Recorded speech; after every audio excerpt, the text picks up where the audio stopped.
The massive screen in Earth Defense Command's main control room lit up with another anomaly. Admiral James Walker stood from his chair, his weathered face reflecting the blue glow of the display. This was the seventh unusual energy reading this month, and like the others, it didn't match any known natural phenomena. "Run the pattern analysis again," he ordered, his voice calm but firm. The young operator at the console nodded and entered the command. The room fell silent except for the soft hum of computers. The main screen filled with data from the past 50 years. Everything from simple radio signals to quantum fluctuations detected by Earth's network of deep space monitors. To most people, it would look like random noise, but Walker had spent 30 years studying these patterns, and he knew better. There, he pointed at a cluster of data points. "Show me the comparison with the Martinez theory." Dr. Anna Mills, the head of signal analysis, stepped forward. Her eyes widened as the computer overlaid the theoretical pattern of artificial stellar manipulation over the recorded data. The match was nearly perfect. "It's not random," she whispered. "These signals, they're tests. Someone has been probing our defenses." Walker nodded grimly. "Not someone. Multiple someones. Look at the signal variations." He gestured to different clusters on the screen. "These patterns are too different to come from the same civilization. We're looking at least 3 distinct alien species, maybe more." The control room erupted in murmurs. Humanity had long suspected they weren't alone in the universe, but this was different. This was proof that advanced civilizations had been watching Earth, testing their capabilities, probing for weaknesses. "How long?" Dr. Mills asked, her voice steady despite the shocking revelation. Walker pressed a few buttons on his console, and the timeline expanded. "The earliest signals match our records from the 1940s, right after our first nuclear tests. But these older patterns here." The screen showed data from ancient astronomical records. "They go back centuries. They've been watching us grow up." The room fell silent as the implications sank in. Every mysterious signal, every unexplained phenomenon, every UFO sighting that had been dismissed, they weren't random. They were calculated. Earth had been under surveillance for longer than anyone had imagined. Lieutenant Tom Reed, the youngest officer in the room, spoke up. "But why reveal themselves now, after all this time?" Walker smiled, but there was no humor in it. "They didn't reveal themselves. We got better at seeing them." He brought up another display, showing the steady advancement of Earth's detection capabilities. 20 years ago, we couldn't have spotted these patterns. 10 years ago, we might have seen them but couldn't prove they were artificial. Now, he pressed another button, and a new set of data appeared. "Now we can track their movements. We can decrypt their basic signals. And most importantly," he highlighted several recent energy signatures, "we can tell they're getting nervous." Dr. Mills studied the new data. "The frequency of their probes has increased by 300% in the last year alone. They're paying a lot more attention to us than before." "Because we're not following their playbook," Walker explained. "Look at their analysis patterns. They expected us to either destroy ourselves or stay confined to our planet, fighting among ourselves. Instead, we've united. We've expanded into the solar system. We've advanced faster than they predicted." He turned to face his staff, his expression serious. "They're watching us more closely because they're trying to decide what to do about us. And based on these patterns, some of them are leaning toward direct intervention." Lieutenant Reed swallowed hard. "You mean invasion?" "That's one possibility." Walker nodded. "But they're being cautious. They know we've detected some of their probes, even if they don't realize how much we've actually figured out. They're wondering if we're more dangerous than we appear." He looked back at the main screen, where the pattern of alien activities stretched across human history like a stellar spiderweb. "And you know what? They're right to be worried. Because while they've been watching us, testing us, waiting for us to fail, we've been preparing." Walker's hand tightened on the console. "They think they've been observing a primitive species, waiting to see if we're worth conquering or containing. But they're about to discover that humanity has learned a lot more from their tests than they realized. We're not their experiment anymore. The control room hummed with tension as the implications became clear. Humanity wasn't just being watched. They were being hunted.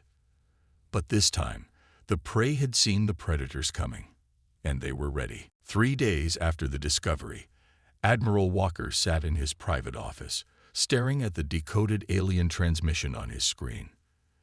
The Earth Defense Command's best codebreakers had finally cracked a portion of the intercepted messages, and the contents made his blood run cold. "Play it again," he ordered the computer.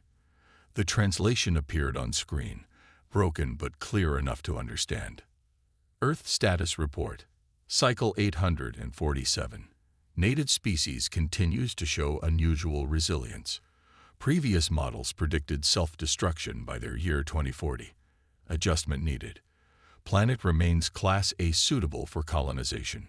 Requesting updated invasion assessments. Another message followed. Notice to all Council species. Earth's resource value has increased by 40% since last evaluation. Water reserves and biological diversity make it prime real estate. Current native inhabitants show concerning signs of advancement. Recommend action within next 50 cycles. Walker rubbed his tired eyes. The messages confirmed their worst fears. Earth wasn't just under observation. It was being sized up for conquest. He pressed the comm button on his desk. "Get Dr. Mills and the Defense Council in here. Now." 20 minutes later, the emergency meeting began. The Defense Council members' faces showed on screens around the room, while Dr. Mills sat across from Walker. The aliens' messages revealed 2 things, Walker began. First, they've been waiting for us to destroy ourselves. Second, they're getting impatient. Dr. Mills pulled up more decoded transmissions. "We've identified communications from at least 5 different alien species. They're part of some kind of galactic council. Earth is considered valuable territory, but there's disagreement about how to handle us." She highlighted different message fragments. "Some want to wait longer, hoping we'll still wipe ourselves out. Others think we should be eliminated now, before we advance further. A few suggest trying to control us through technology gifts and cultural manipulation, like giving advanced weapons to Stone Age tribes," one council member muttered. "Make us dependent on their technology." Walker nodded. "But here's what they don't know." He pressed a button, and the room's lights dimmed as a holographic display appeared. It showed Earth's hidden military capabilities, bases throughout the solar system, advanced weapon systems, and technology that the world's governments had kept secret for decades. While they waited for us to destroy ourselves, we were building. Every alien probe we detected taught us something. Every piece of their technology we recovered helped us advance. They think we're barely reaching for the stars. They don't know we're already there. The council members studied the display with grim satisfaction.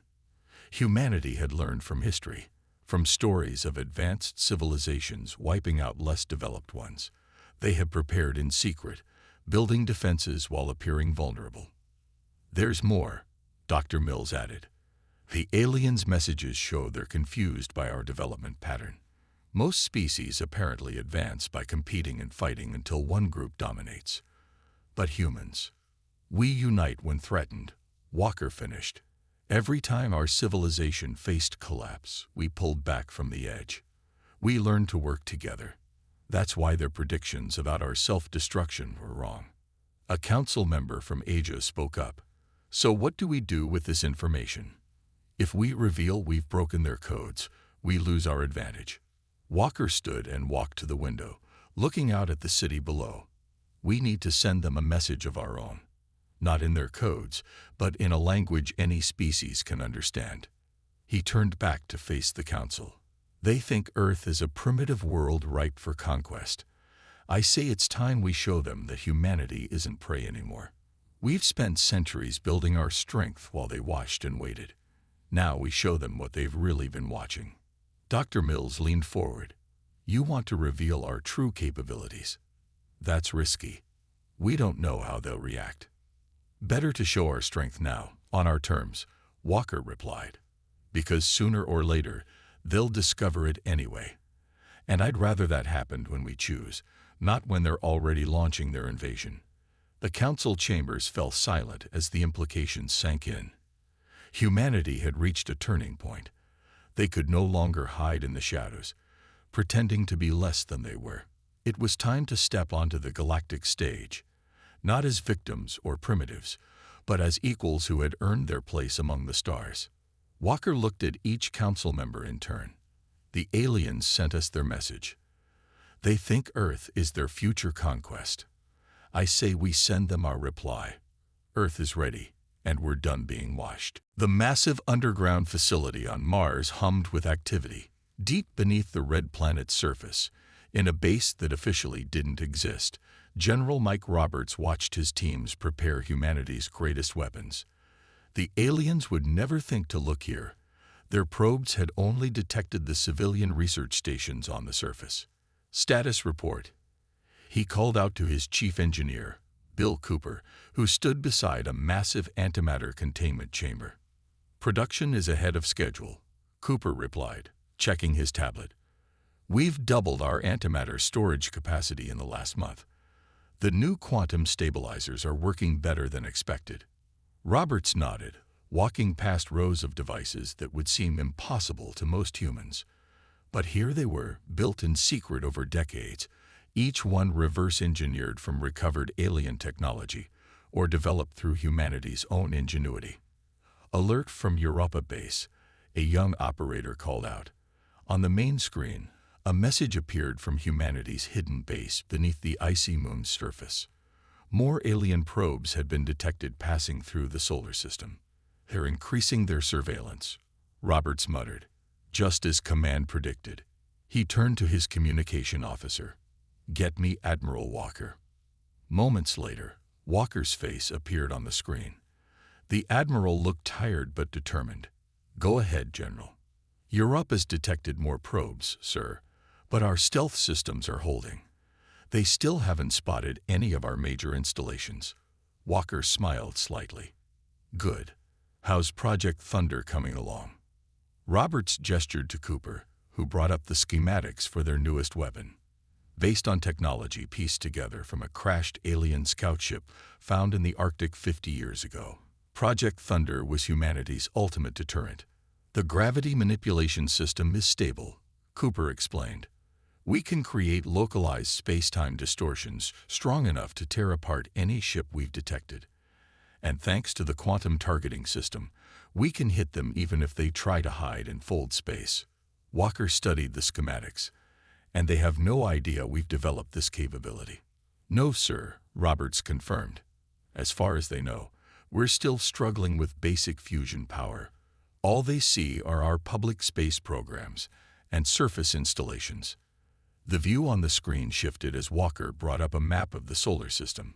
Dozens of hidden bases lit up, installations carved into asteroids, buried under planetary surfaces, hidden in plain sight as mining operations or research stations. Titan Base reports their shield generators are fully operational, Walker said. And the Jupiter defense ring is almost complete. Once that's active, we'll be able to create a controlled gravity well around the entire inner solar system.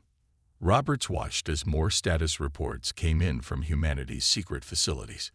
Each one represented years of work, billions in hidden funding and technologies that would seem like magic to the public.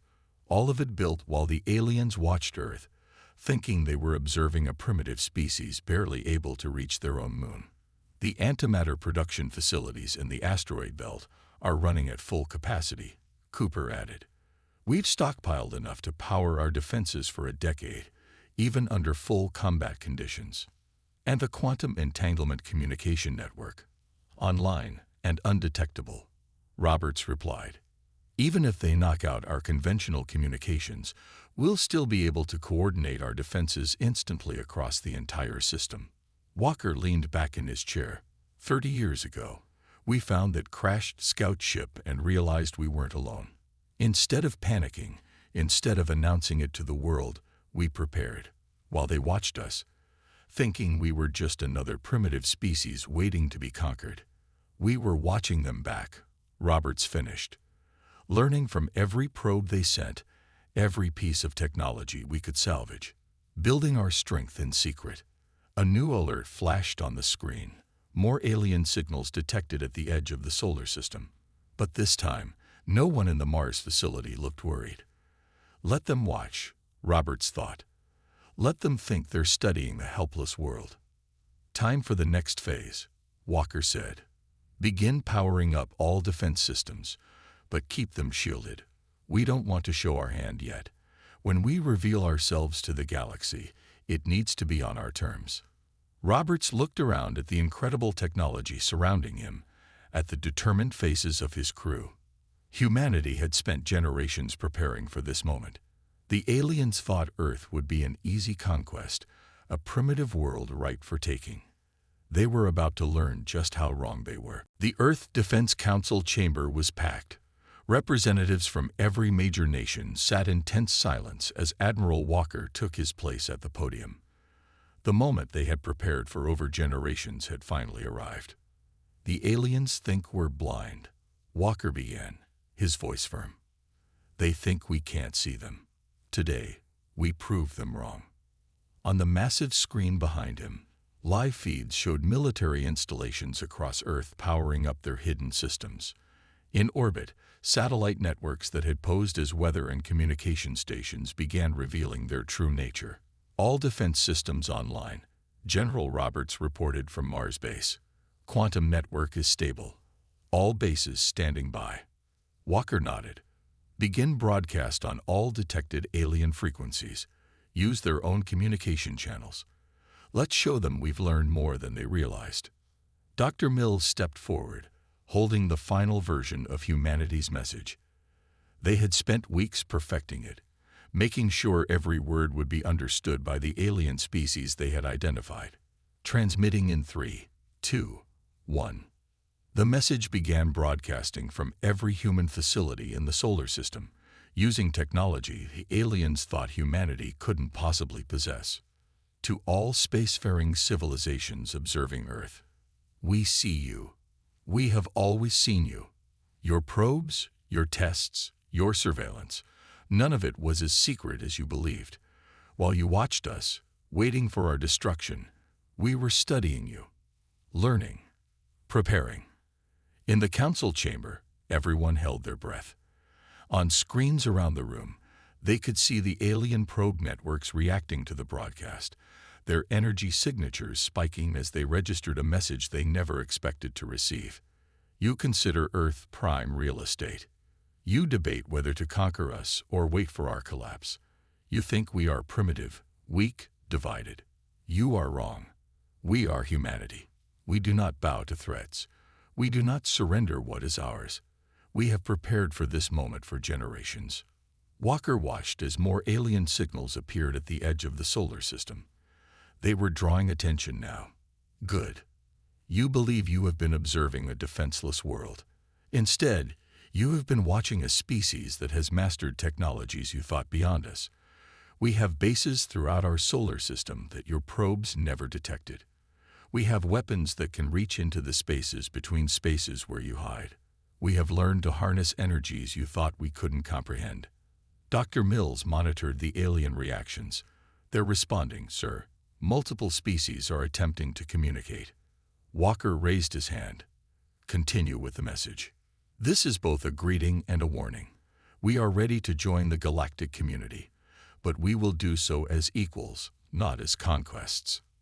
Any attempt to subjugate Earth will be met with force. We have watched you long enough to know your strengths and your weaknesses. The alien signals were growing stronger now. Dozens of new vessels were appearing at the system's edge, their energy signatures matching patterns they had studied for years. You have two choices. Approach us as equals, ready for peaceful dialogue, or test our defenses and learn why humanity has survived every challenge we have ever faced. We are not your prey. We are not your conquest. We are humanity, and we are ready. Walker nodded to General Roberts on the screen. Show them. Across the solar system, humanity's hidden bases revealed themselves. The massive defense ring around Jupiter lit up. The antimatter facilities in the asteroid belt dropped their camouflage. On Mars, Europa, and Titan, weapon systems beyond anything the aliens thought humans capable of building powered up. The choice is yours, the message concluded. But know this, we are done being watched from the shadows. We are done being underestimated. Earth stands ready. We await your response. The chamber fell silent as the message finished broadcasting. On the monitoring screens, the alien vessels hung motionless at the system's edge. For the first time in centuries, they were the ones being surprised. Dr. Mills looked up from her readings. Message successfully transmitted on all frequencies.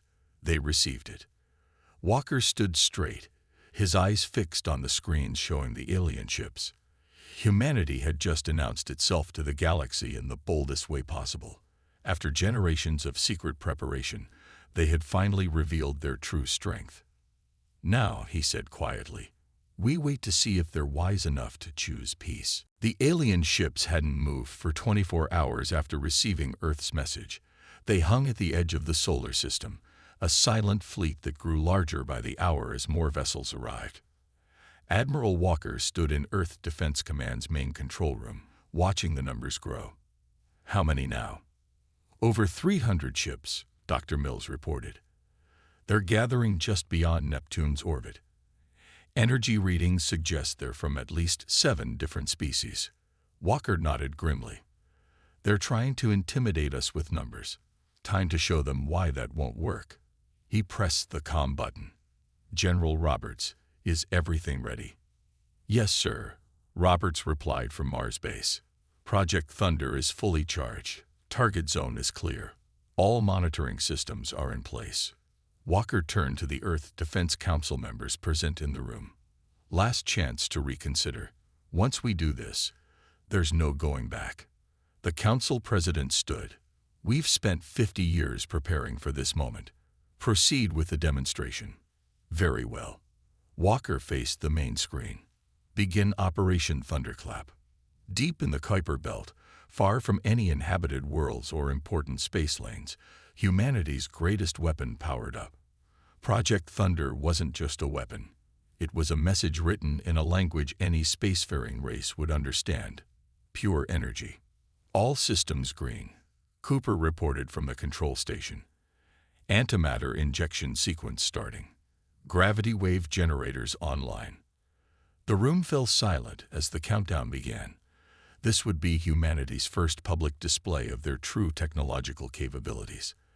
Everything until now had been hidden, disguised, kept secret. But this would be impossible to miss. Firing in 3, 2, 1. A flash of light appeared on the long-range sensors. In the vast space beyond Neptune's orbit, a controlled antimatter reaction sparked to life. But this wasn't just an explosion. It was a carefully orchestrated demonstration of humanity's mastery over fundamental forces. The blast created a temporary artificial star, but instead of expanding chaotically, the energy was contained and shaped by gravity manipulation fields. The result was a massive display of power that formed into a precise pattern. Earth's first message written in Starfire.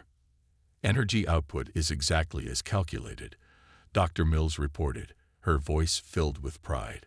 The gravity containment field is holding perfectly. Every ship in the sector will see this. The artificial star pulsed with controlled fury, its light reaching out across the solar system. The alien fleet's reaction was immediate. Ships scattered, dropping into defensive formations. They're scanning the energy signature, an operator called out. Their readings will show them exactly what we did. Controlled antimatter annihilation contained by artificial gravity fields. Technology they thought was centuries beyond us.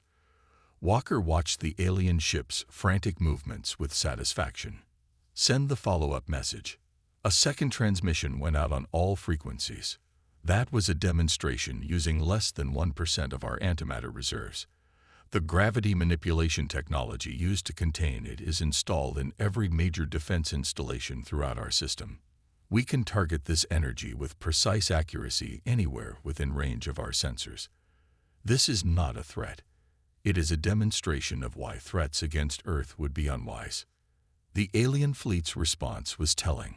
Instead of advancing or retreating, they held position. Several ships began transmitting signals, not military codes, but diplomatic frequencies. They're requesting communication, Dr. Mills said, looking up from her station. Multiple species want to open dialogue. Walker allowed himself a small smile. The demonstration had worked exactly as planned. Instead of showing weapon impacts or destruction, they had demonstrated perfect control over forces the aliens considered nearly impossible to master. Now they know, he said quietly. They've seen what we can do with antimatter and gravity fields. They can calculate what our other hidden technologies might be capable of. And they know we've built all this in secret while they watched. The council president nodded. They came expecting to find prey and discovered predators instead. The question is, what will they do with that knowledge? Walker watched as more diplomatic signals came in. The alien fleet that had gathered to intimidate Earth was now requesting peaceful contact. Humanity's demonstration had changed the game completely. They'll either accept us as equals, Walker said, or they'll learn why challenging humanity is a mistake. Either way, we're done hiding. The alien ship's first direct communication arrived 3 hours after humanity's demonstration. Admiral Walker and the Earth Defense Council gathered to receive it in a secure chamber deep beneath Geneva. On the main screen, 3 different alien species appeared. The council members kept their composure, though this was humanity's first official sight of their watchers. One looked almost crystalline, with light pulsing through its transparent body. Another was clearly mechanical, perhaps a fully artificial being. The third was vaguely insectoid, with compound eyes that shifted colors as it spoke. The translation systems, built from decades of studying alien communications, worked perfectly. We are the representatives of the Galactic Council. The crystalline being's words appeared as text below the image. Your demonstration has been noticed. Walker stepped forward. That was our intention. We felt it was time to end the pretense. The mechanical being's lights flickered as it spoke. For centuries, we watched your world. We saw your wars, your struggles, your slow climb toward the stars. Our models predicted your destruction. Instead, you surprised us. We tend to do that, Walker replied calmly. Humanity doesn't follow predictable patterns. We adapt. We unite against outside threats, and we learn from those who watch us. The insectoid creature moved closer to its camera. Your technological advancement is impossible. No species develops antimatter containment and gravity manipulation while appearing primitive. You deceived us. We protected ourselves, the council president corrected. Your probes, your tests, your surveillance. They told us we weren't alone. And they told us that some of you saw Earth as a future conquest. What would you have done in our position? The aliens conferred among themselves briefly. The crystalline being spoke again. Some members of the council are calling for immediate action. They believe a species capable of such deception is too dangerous to join the galactic community. Walker's expression didn't change. Those council members should review the sensor data from our demonstration more carefully. What they saw was a precisely controlled reaction, not a weapon strike. We could have targeted their ships. Instead, we chose to demonstrate control and restraint. The mechanical being's lights pulsed rapidly. You built weapons in secret. We built defenses, Walker countered. And now we're revealing them openly, along with our willingness to talk. That should tell you something about our intentions.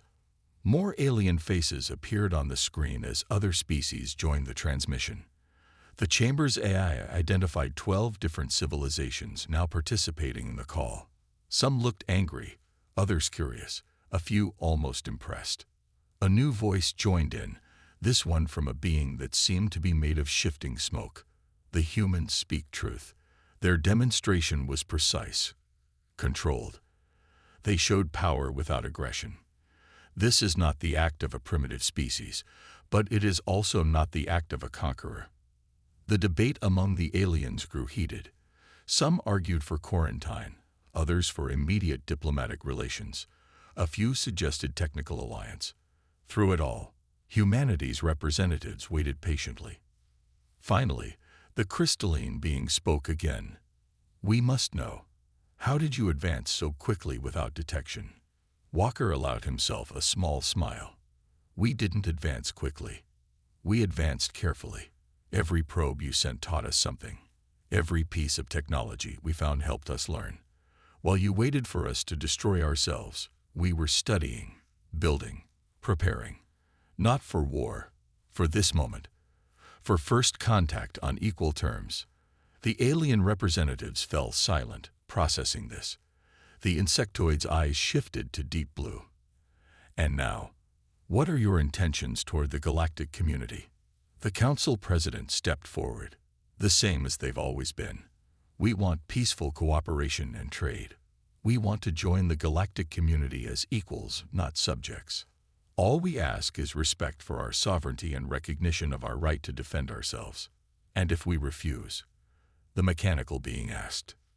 "Then we continue as we are," Walker replied calmly. "Earth will remain independent, defended, and ready. But we prefer friendship to isolation.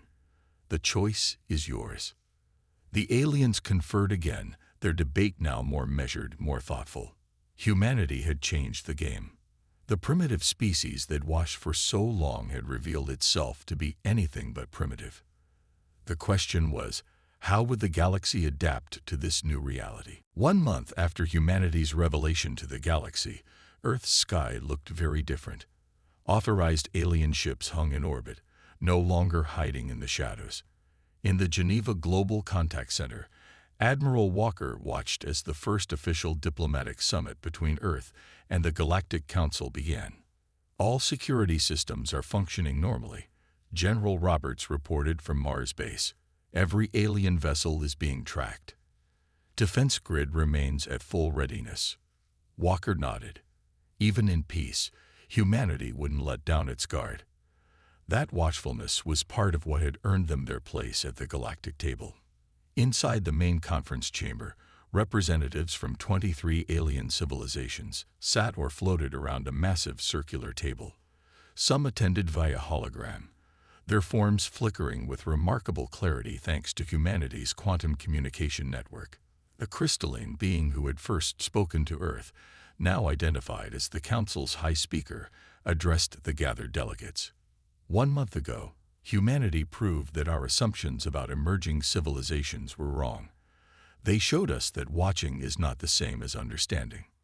The mechanical being, designated as the technology minister, added its own observations. "Their achievement is unprecedented. No species has ever managed to advance in secret to this degree.